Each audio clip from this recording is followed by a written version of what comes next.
Bismillahirrahmanirrahim. Assalamualaikum warahmatullahi wabarakatuh. Pada sesi ini kita akan membahas terkait dengan pajak penghasilan orang pribadi atau yang dikenal dengan istilah PPHOP. Materi ini merupakan materi lanjutan dari pertemuan sebelumnya terkait dengan pajak penghasilan, subjek objek pajak, dan BUT, bentuk usaha tetap. Di sini kita akan membahas beberapa poin. Baiklah, yang pertama terkait dengan penghasilan tidak kena pajak atau PTKP. Di dalam perhitungan pajak itu tidak semua penghasilan kita atau tidak semua penghasilan yang kita miliki itu akan dikenakan pajak. Jadi penghasilan yang dikenakan pajak atau dikenal dengan istilah PKP itu setelah dikurangi dengan PTKP, di mana pada saat PTKP lebih tinggi dibanding dengan penghasilan kita, berarti kita tidak dikenakan utang pajak.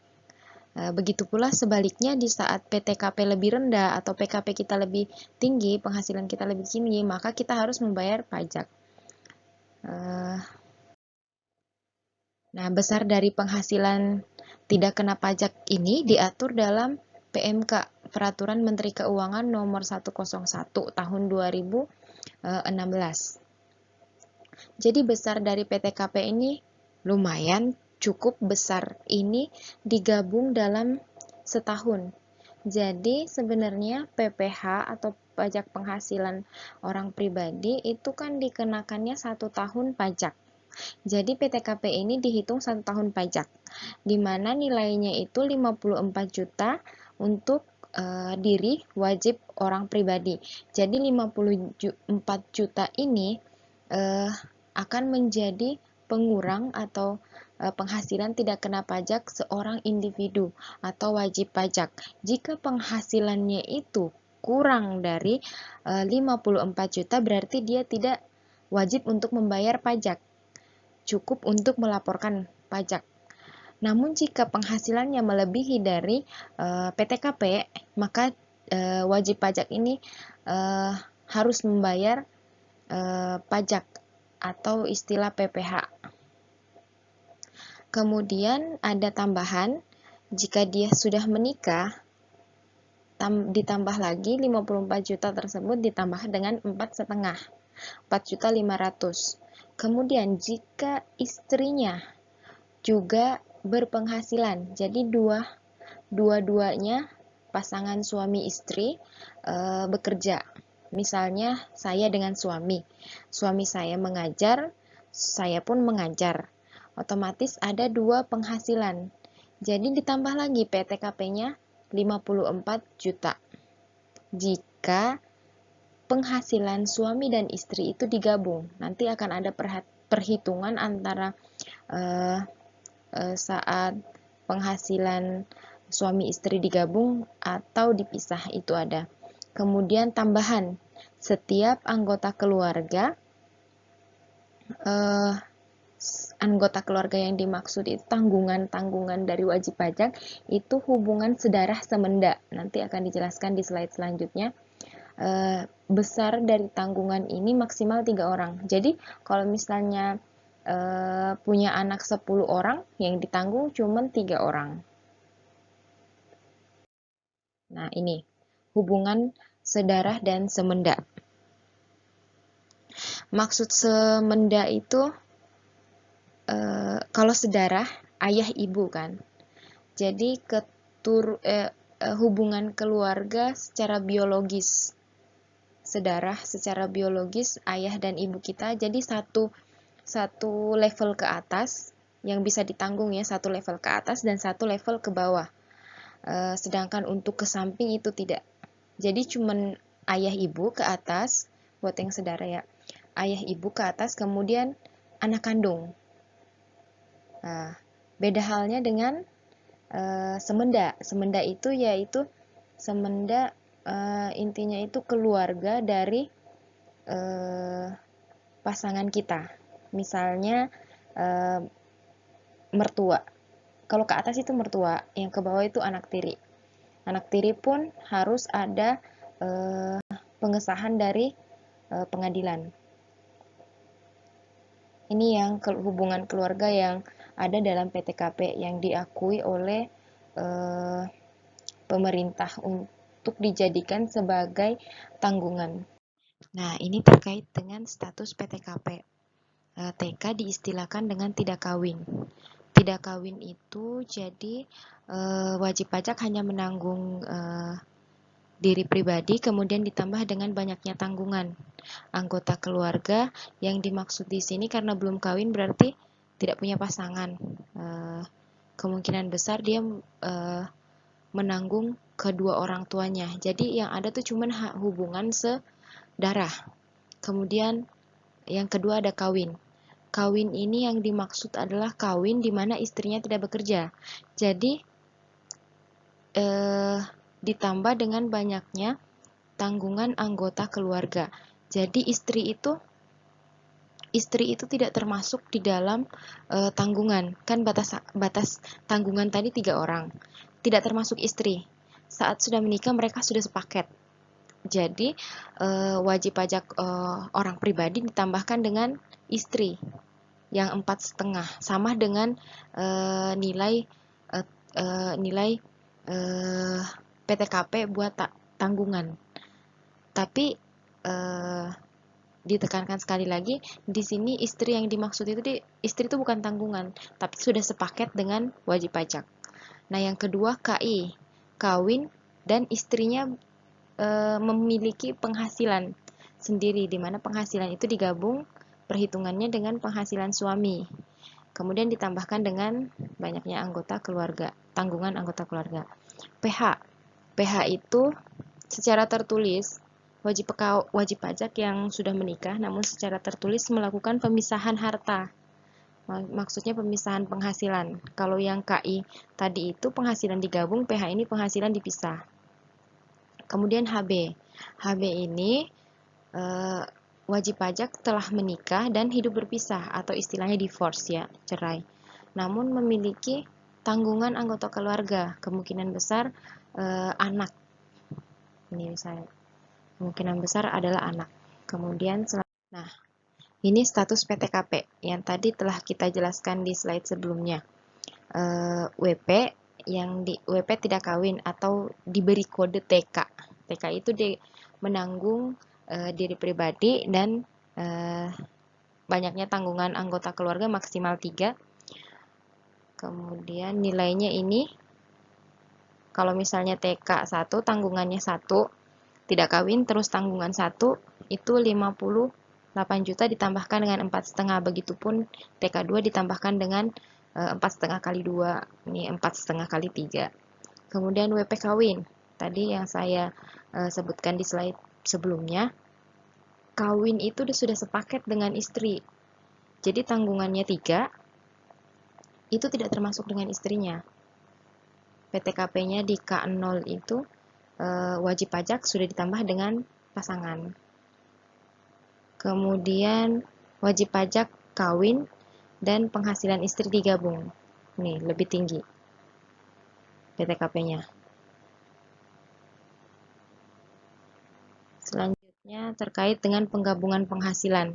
Penggabungan penghasilan yang dimaksud adalah yang disebutkan sebelumnya adalah suami istri yang bekerja kemudian penghasilannya digabung. Itu diatur dalam pasal 8 Undang-Undang. Nah, untuk penghasilan atau kerugian bagi wanita kawin itu diatur dalam Undang-Undang pasal 8 Undang-Undang Pajak dan pasal 8 ayat 1 dijelaskan. Di sini penghasilan atau kerugian bagi wanita yang sudah menikah atau yang telah kawin dianggap sebagai penghasilan atau kerugian suaminya, kecuali penghasilan tersebut semata-mata diterima atau diperoleh dari satu pemberi kerja, di mana pemberi kerja tersebut telah memotong PPh pasal 21.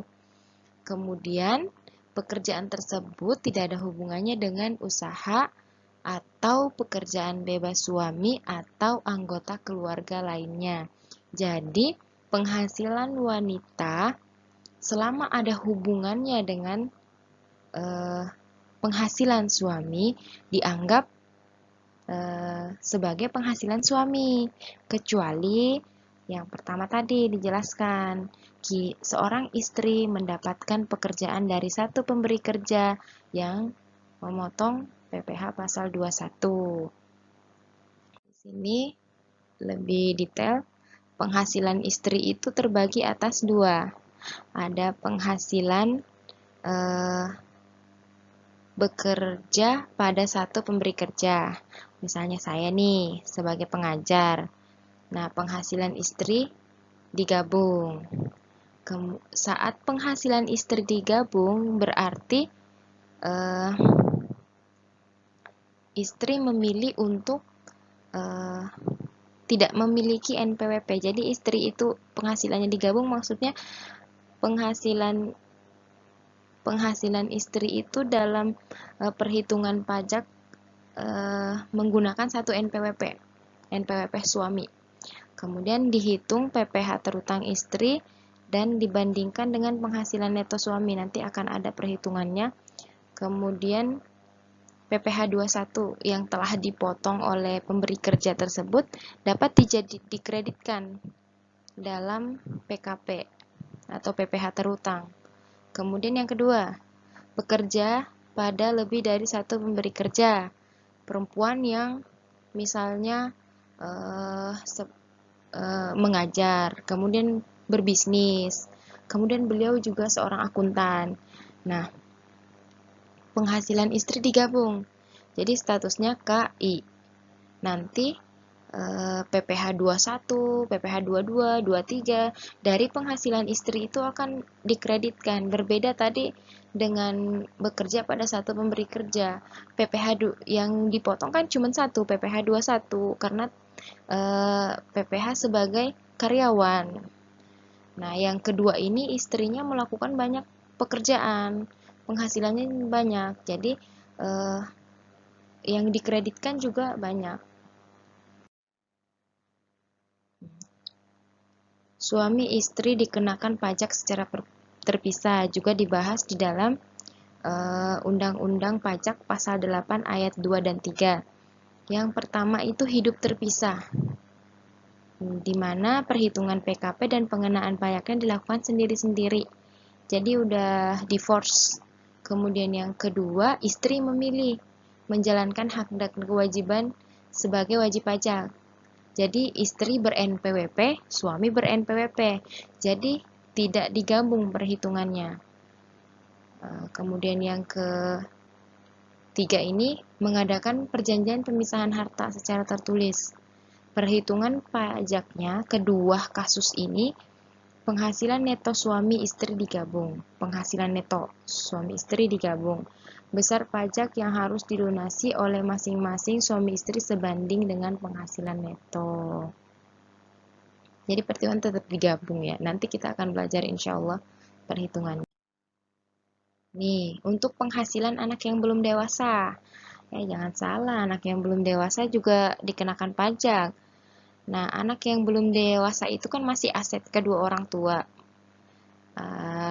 Jadi digabung dengan penghasilan kedua orang tuanya. Nah, yang selanjutnya terkait dengan menghitung PKP atau penghasilan kena pajak. Penghasilan kena pajak diatur dalam Undang-Undang Pajak Pasal 16 Ayat 1, 2, dan 3, 4. PKP bagi wajib pajak dalam negeri. Penghitungannya, penghasilan dikurangi dengan biaya yang berkenaan, kemudian dikurangi dengan kompensasi kerugian, untuk WP orang pribadi dikurangi dengan PTKP. Kemudian PKP, wajib pajak yang dihitung dengan norma. Jadi ada juga yang dihitung dengan norma, kemudian WP orang pribadi dikurangi PTKP. Selanjutnya, PKP bagi wajib pajak bentuk usaha tetap. penghasilan dikurangi dengan biaya berkenaan, jika ada kompensasi kerugian dikurangi dengan kompensasi kerugian. Selanjutnya PKP, penghasilan kena pajak bagi wajib pajak orang pribadi yang di kewajiban pajak subjektifnya kurang dari 1 tahun, terutang pajak dalam bagian tahun pajak. Itu dihitung berdasarkan penghasilan neto dalam tahun pajak yang disetahunkan. Nah, skema perhitungan penghasilan kena pajak wajib pajak usaha itu ada 2. PKP WPOP menyelenggarakan pembukuan atau menghitung berdasarkan norma. Jadi, jika menggunakan pembukuan berarti penghasilan neto dikurangi PTKP. Apa itu penghasilan neto? Yaitu penghasilan bruto dikurangi dengan biaya-biaya berkenaan. Kemudian dikurangi PTKP. Itulah PKP dari wajib pajak yang menyelenggarakan pembukuan. Nah, beda halnya dengan menggunakan perhitungan norma. Jadi, penghasilan bruto dikalikan dengan norma. Norma ini ada aturannya, kemudian baru dikurangi PTKP. Nih, penentuan penghasilan neto usaha atau pekerja bebas bisa dilakukan dengan bisa memilih salah satu di antara 2 cara ini, mau cara pembukuan maupun pencatatan. Kalau pembukuan itu jika wajib pajak omsetnya sudah lebih dari 4,8 M. Ini udah berlaku sejak 2009. Namun jika kurang dari itu, cukup melakukan pencatatan. Pencatatan harus dapat menggambarkan jumlah peredaran atau penerimaan bruto dan atau jumlah penghasilan bruto, serta penghasilan yang bukan objek pajak atau penghasilan yang dikenakan PPh final, sehingga dapat dihitung besarnya pajak yang terutang. Intinya, pencatatan itu terkait dengan jumlah peredaran bruto, di mana jika jumlah peredaran brutonya kurang dari 4,8 miliar, baru melakukan pencatatan. Jika lebih dari itu, diwajibkan menggunakan penggunaan norma perhitungan. Pasal 14 ayat 2 dan 3 Undang-Undang Pajak Penghasilan. Norma penghitungan penghasilan neto. Bagi wajib pajak orang pribadi melakukan pencatatan, syaratnya ada. Pada tahun 2008 syaratnya jika penghasilan bruto kurang dari 1,8 M. Namun di tahun 2019 peredaran bruto dalam 1 tahun kurang dari 4,8 miliar. Itu dapat menggunakan perhitungan pencatatan. Wajib. Nah, poin ketiga memberitahukan kepada Dirjen Pajak dalam jangka waktu 3 bulan pertama dari tahun pajak yang bersangkutan. Apabila tidak memberitahukan dianggap memilih pembukuan. Jadi, sebenarnya wajib pajak itu bisa menggunakan yang 4,8 miliar ini bisa menggunakan pencatatan, bisa melakukan pembukuan. Namun kalau untuk di atas 4,8 miliar itu wajib menggunakan pembukuan. Ini norma penghasilan neto, teman-teman bisa lihat. Kota-kota ini lampiran, contoh soal. Mungkin jika ada waktu, kita akan mengadakan kelas tambahan untuk membahas ini. Contoh soal. Kemudian pembukuan. Pembukuan ini didasarkan pada itikat baik atau pada adat kebiasaan pedagang yang baik dan mencerminkan keadaan atau kegiatan usaha yang sebenarnya. Ini diselenggarakan di Indonesia menggunakan huruf Latin, angka Arab, satu mata angka huruf Latin, angka Arab, satu mata uang rupiah yang disusun dalam bahasa Indonesia dan bahasa asing, yang diizinkan oleh Kementerian Keuangan. Dilakukan secara taat asas dengan stesel. kas atau stesel accrual dengan sistem kas atau accrual. Perubahan terhadap metode pembukuan dan atau tahun pajak harus atas persetujuan Dirjen Pajak. Proses pembukuan lumayan ribet jika menggunakan proses pembukuan. Jika tadi yang pencatatan mudah tinggal dikalikan norma kan. Kalau di dalam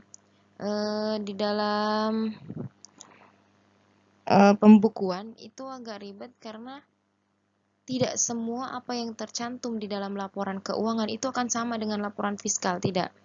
Karena ada beberapa aturan-aturan pajak itu yang agak berbeda dengan PSAK. Kalau kita lihat laporan keuangan yang dibuat oleh perusahaan itu laporan keuangan berdasarkan PSAK. Berdasarkan PSAK kemudian hasilnya nanti kan neraca, laba rugi, arus kas, ekuitas. Sedangkan di laporan fiskal, laporan keuangan fiskal atau laporan keuangan yang dilaporkan, laporan keuangan perusahaan yang dilaporkan ke Dirjen Pajak atau dikenal dengan istilah laporan keuangan fiskal, itu berdasarkan dengan undang-undang pajak dan peraturan pemerintah atau peraturan Menteri Keuangan. Itu outputnya cuma satu, laba atau penghasilan neto fiskal, karena kita mau melihat berapa sebenarnya penghasilan kena pajak. Oleh karena itu adalah istilah rekonsiliasi fiskal. Jadi di sini akan terjadi dua kemungkinan, di mana laba fiskal apakah akan lebih tinggi dibandingkan dengan laba laporan keuangan perusahaan. Bisa jadi juga lebih rendah. Jadi tergantung dari rekonsiliasi fiskal ini. Nah, menghitung PKP atau penghasilan kena pajak. Untuk menghitung penghasilan kena pajak atas penghasilan neto wajib pajak orang pribadi itu penghasilan neto atau fiskal ada pengurang nih, zakat, sumbangan. Itu akan menjadi pengurang. Ini pengurang penghasilan neto. Zakat, kompensasi rugi atau bagi ini khusus buat wajib pajak yang menyelenggarakan pembukuan, kemudian PTKP, penghasilan tidak kena pajak. Nah, ini bisa teman-teman baca. Slide-nya lumayan ya. Nah, untuk kompensasi kerugian itu hanya dapat dikompensasikan, misalnya kita rugi nih berturut-turut, itu hanya dapat dikompensasikan dalam 5 tahun. Selebihnya akan ada aturan yang membahas ini. Menghitung penghasilan kena pajak atas warisan yang belum dibagi. Penghasilan dari warisan yang belum terbagi pada prinsipnya merupakan hak dan dapat dibagikan kepada ahli waris yang berhak, dan penghasilan tersebut harus digunggungkan dengan penghasilan lainnya yang diterima dan diperoleh masing-masing ahli waris. Oleh karena itu, dalam menghitung PKP, masing-masing ahli waris telah memperoleh pengurangan berupa PTKP. Maka, dalam menghitung PKP atas penghasilan yang berasal dari warisan yang belum dibagikan, tidak diberikan pengurangan berupa PTKP. Tarif PPh orang pribadi. Lanjut. Nah, ini tarif yang lama. PKP. Ini tarif yang lama. Nah, ini tarif yang baru, mulai dari 1 Januari hingga sekarang. Jadi tarifnya, setelah kita menghitung, nanti akan ada perhitungannya. Setelah kita menghitung PKP, kemudian kita menghitung besar PPh terutang. Besar PPh terutang itu tergantung dari jenis penghasilan. Jenis nominal penghasilan. Nah, ini perhitungannya akan dijelaskan nanti lebih lanjut di slide berikutnya. Kemudian tarif dividen. Tarif dividen itu 10%. Jika wajib pajak tidak memiliki NPWP, dikenakan lagi 20% lebih tinggi dari seharusnya. Jika tidak mempunyai NPWP untuk yang dipungut atau dipotong PPh 22 atau 23, itu tarifnya lebih tinggi. 100%. Tapi buat pembayaran fiskal untuk yang mempunyai NPWP itu gratis. Maka segeralah membuat NPWP. Nah, namun saya secara pribadi belum memiliki NPWP karena NPWP digabung dengan suami. Nah, ini tarif pasal 17 tarif progresif PPh terutang. Sama, ini perhitungan tarif juga saat perbedaan antara yang ber-NPWP dengan yang tidak ber-NPWP. Cukup lumayan jauh. Contoh penerapan tarif PPh wajib pajak. Misalnya, jumlah penghasilan kena pajak atau penghasilan neto dikurangi dengan biaya-biaya yang biaya-biaya yang sesuai dengan aturan fiskal, kemudian dikurangi PTKP, dikurangi kompensasi kerugian, akhirnya diperolehlah angka penghasilan kena pajak 590.950 rupiah. Dilakukan pembulatan untuk mempermudah perhitungan, baik pajak baik mah 950-nya ini tidak usah dihitung, jadi dibulatkan saja. Nah, penghitungan tarif progresifnya seperti ini. Misalnya tadi golongan pertama 0 sampai 50 juta. Jadi diambil 50 juta batasnya. Kemudian level kedua atau tarif golongan kedua 15%. 15% itu 50 juta sampai dengan 250 juta. Nah, 200 kenapa 200? Karena sebelumnya kan sudah diakui 50 juta. Batasnya kan 200. Tarif kedua ini kan 50 sampai 250. Nah, kenapa diambilnya 200? Karena di atas sudah diakui 50. Jadi 250 kan? Kemudian nih ke tarif yang ketiga 25%. Nah, maksimalnya ini 250.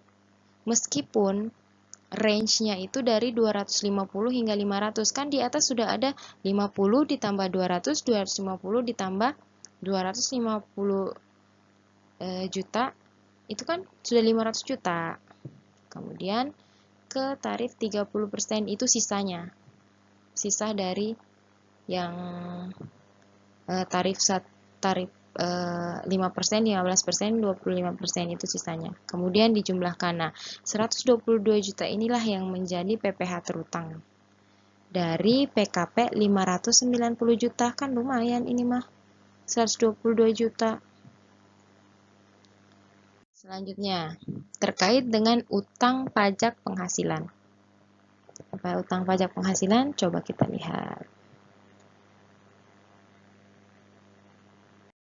Nah, pelunasan pajak dalam tahun berjalan. Di sini ada dua, yaitu pemotongan dan pemungutan oleh pihak lain. Kemudian ada dibayar oleh pribadi wajib pajak. Apa jenis-jenis pajak yang dipotong dan dipungut oleh pihak lain? Yang pertama ada PPh pasal 21, 22, 23, 24. 22 di sini. Nanti akan dijelaskan kenapa ini keluar sendiri. 22 ini. Kemudian 24, 26, 4 ayat 2 PPh 15. Ini akan dijelaskan di slide berikutnya. Kemudian yang dibayar itu PPh pasal 25, angsuran pajak. Kemudian STP PPh pasal 25, pokoknya fiskal luar negeri. Akan dijelaskan di slide selanjutnya. Nah,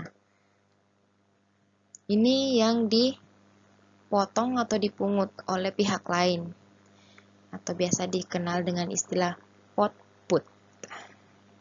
Itu ada PPh pasal 22. Apa itu? PPh pasal 22 yaitu kegiatan di bidang impor atau kegiatan usaha di bidang lain. PPh dari di bidang kegiatan impor.